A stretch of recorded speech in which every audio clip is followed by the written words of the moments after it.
Mahalakshmi from Agriculture College and Research Institute, Kilogram. This is a brief introduction about trade policy for agriculture. Before entering into the topic, first we have to know about what is trade policy means. Thus, trade policy is any government action that affects the availability or price of any traded goods or services. It includes the policies of the subsidiary levels of government or institutions. It acts as a barrier to imports, which directly reduces the competitiveness of a country's own agro-food exports by raising the cost of input. The aims of the trade policy were to reform the agriculture sector, to increase the exports, and to boost farmers' income. Next, we see about the World Trade Organization (WTO). The world economic integration has been done through the World Trade Organization.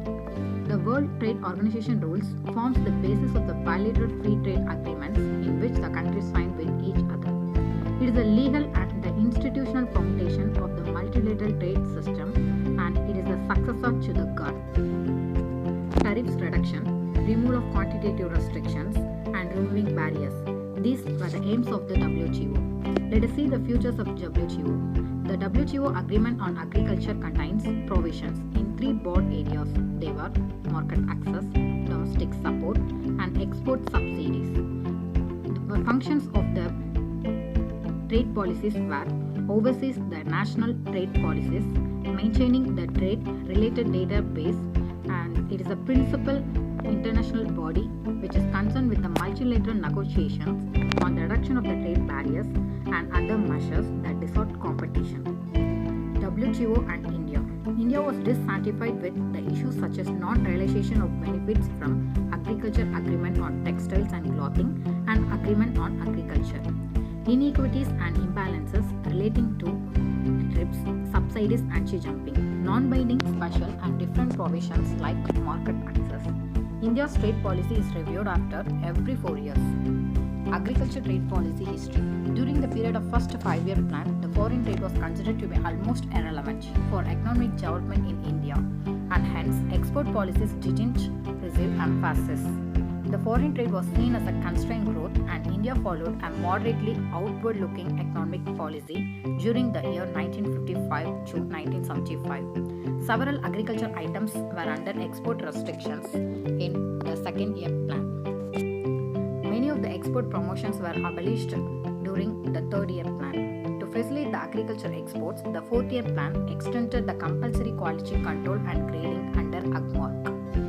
In the year 1977, the committee under P. Alexander was appointed by the Government of India to review the export-import policies and procedures.